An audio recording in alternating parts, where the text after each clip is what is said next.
Howdy guys, how's it going? It's your boy Cueyo here, back at it again with another lore video. Now wait, before you leave thinking that you've clicked on the wrong video, you didn't. This is still Big E's channel.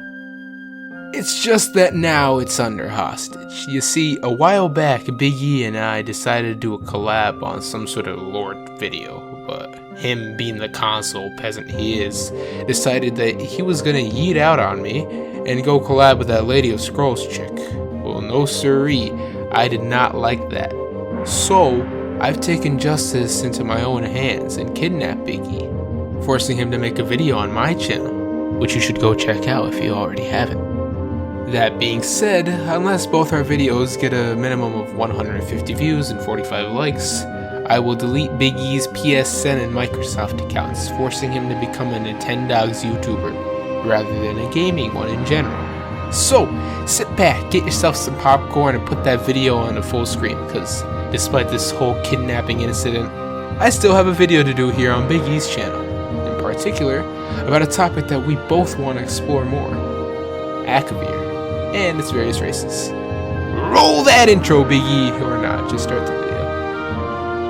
Oh yeah, and before I forget, just like with most Big E videos, I'm going to shout out the Discord, or in this case, both our Discords. We do a lot of stuff over there, discussing lore, shit posting, pretty much everything in between. And if you're lucky, you might even be featured on one of our podcasts as a community question. So, please go do that. I love it. Thanks. Now, back to the video.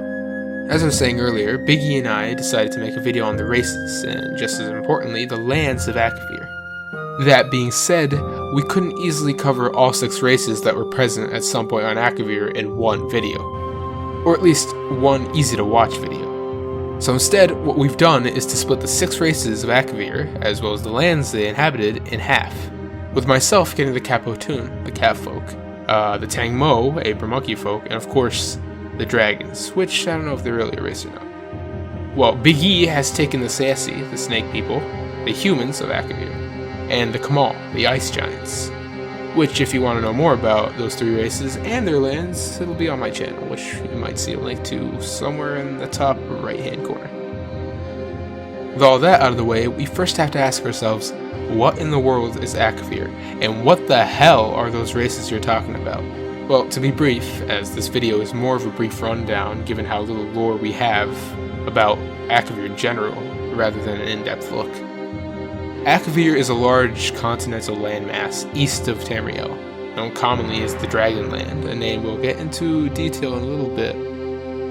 The continent has a long history of strange races, lands, a great many wars, and more keenly invaders, but more so invaders who invaded Tamriel.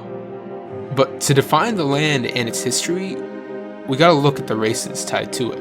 As not only are the races named after the lands they inhabit, or vice versa, we don't really know, but they're also tied to its history. So, the first of our 3 races in the list is the Tangmo. The Tangmo are a race of monkey-like people inhabiting the almost island-like inner part of the continent. Their name translates supposedly from Akaviri to Thousand Monkey Isles, most likely in reference to the land they inhabit. That being said, the name may also be in reference to, based on the book Mysterious Akavir, the Tangmo's ability to raise armies of substantial strength in a relatively short amount of time.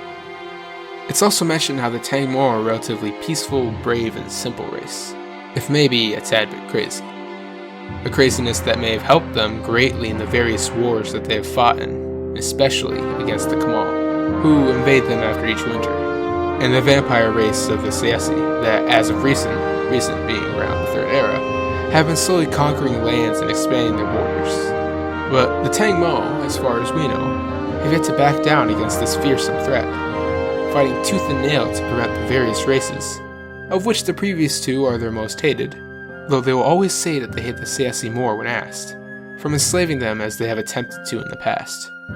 For this reason perhaps, the Tangmo, being one of the weakest races on the continent of Akavir, have created an alliance with a most unexpected ally, the Capotun, the race of catfolk that at some point had been their hated enemy. What the 2 nations will do now that this alliance is formed is currently in the air, once again due to the lack of information.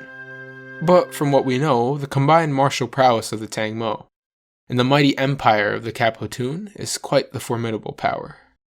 On that note, I think it would be appropriate to switch gears and focus on the strange cat folk themselves, the Capotun. The Capotun, as previously mentioned, are a race of cat-like folk that inhabit the more desert-like southeast regions of Akavir, with their name meaning Tiger Dragon's Empire, in reference to their leader, Toshraka, who claims to be the first of their kind to successfully transform himself into a dragon. For this reason, it should also be noted that the Capotun, before this event, were known only as the Potun, or presumably Tiger's Empire. As to how this rather fantastical event of their leader ascending what appears to be mortality came to be, well, it all starts with the now extinct human race of Akavir. It's believed that long ago, the human race on Akavir had some sort of connection with the dragons, of which there were two kinds, black and red, that lived there as well.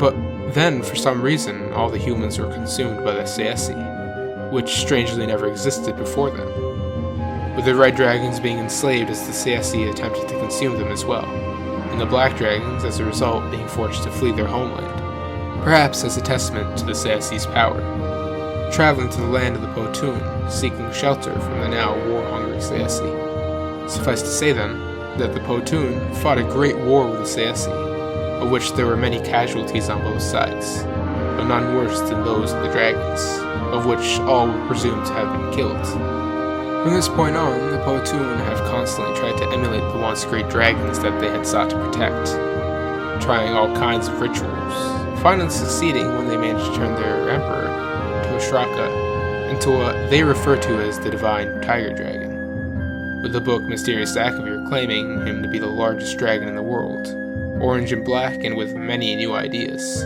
whatever that's supposed to mean.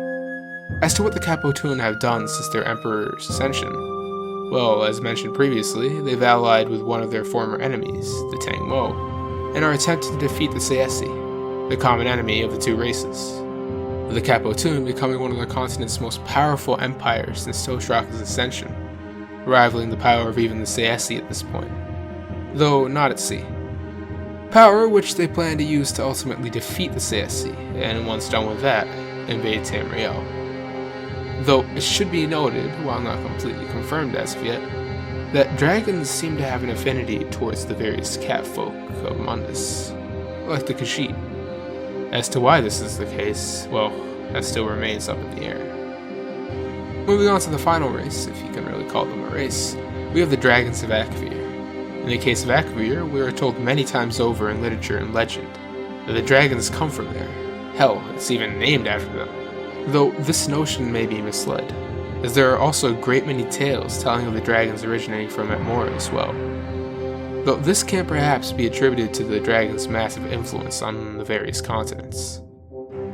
With all that being said, we know that canonically, true dragons in the Elder Scrolls are much like those present in Skyrim. The large, slender, almost snake-like bodies and bat-like wings.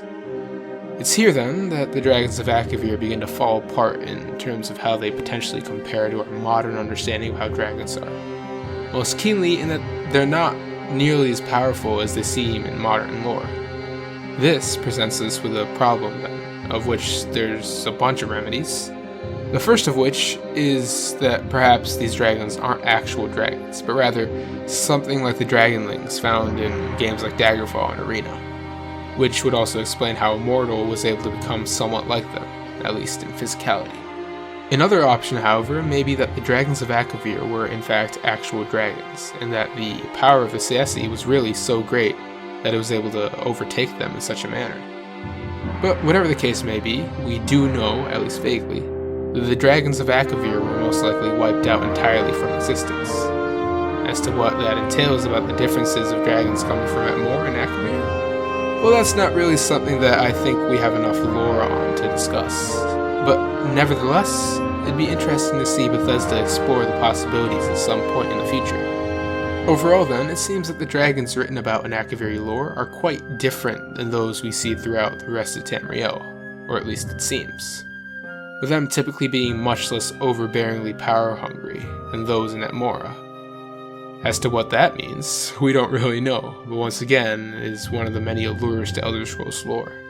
And speaking of Elder Scrolls lore, it seems that I've covered a lot of what Akavir lore has to offer, what with Big E covering whatever I may have missed over on my channel, in particular the lore surrounding the Sayasi Kamal and the ever-so-elusive race of humans that once inhabited Akavir.